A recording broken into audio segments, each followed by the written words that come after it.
আজকের ক্লাসে আমরা শিখব কোড কি।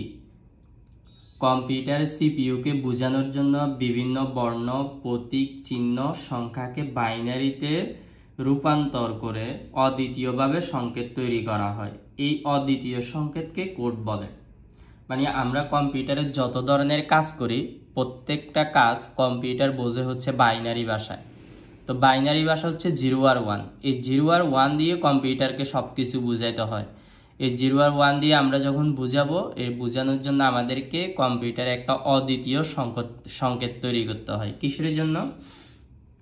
বিভিন্ন বর্ণ ব্যবহার করি। এই বিভিন্ন বর্ণের জন্য, প্রতীকের জন্য, চিহ্নের জন্য, সংখ্যার জন্য আমরা বাইনারি একটা অদ্বিতীয় সংকেত তৈরি করি। এই সংকেতটাকে কম্পিউটার ভাষায় কোড বলে।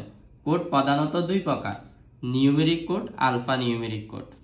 তা আমরা এখন শিখব নিউমেরিক কোড কি। নিউমেরিক কোড হচ্ছে যে কোড শুধুমাত্র সংখ্যার জন্য ব্যবহৃত হয়, সংখ্যা মানে 1 2 3 এগুলোর জন্য ব্যবহৃত হয়, সেটাকে নিউমেরিক কোড বলে।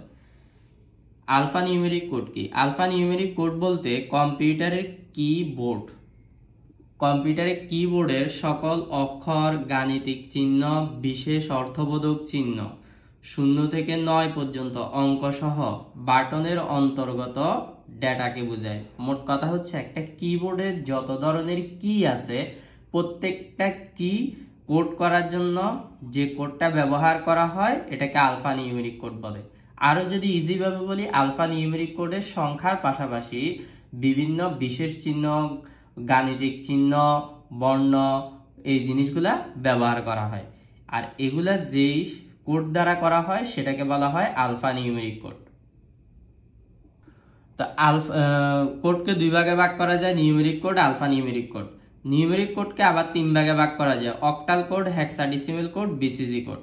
তো অক্টাল কোড মানে হচ্ছে, আমরা জানি অক্টালের সংখ্যা পদ্ধতির বেস হচ্ছে 8, আর এটাকে যদি আমরা ভাঙি, বাইনারি সম্পর্ক কয় বিট? 3 বিট। তার মানে এটাকে আমরা 3 বিটের বাইনারিতে রূপান্তর করলে, অক্টালের প্রতিটি অঙ্ককে যদি আমরা 3 বিটের বাইনারি রূপান্তর করি তখন সেটা অক্টাল কোড হয়।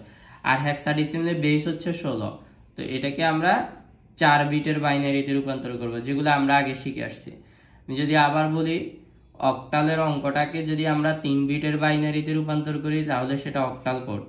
আর হেক্সাডেসিমাল যে অঙ্ক, এটাকে যদি আমরা 4 বিটের বাইনারিতে রূপান্তর করি সেটাকে বলা হয় হেক্সাডেসিমাল কোড। এখন আমরা শিখব বিসিজি কোড কি। এই বিসিজি কোডটা ইম্পর্টেন্ট, এটা তোমাদের পরীক্ষায় কতে আসে, অনেক সময় এমসিকিউতেও আসে। তো বিসিজি কোড হচ্ছে এমন এক ধরনের কোড, দশমিক সংখ্যার প্রতিটি অঙ্ককে 4 বিটের বাইনারি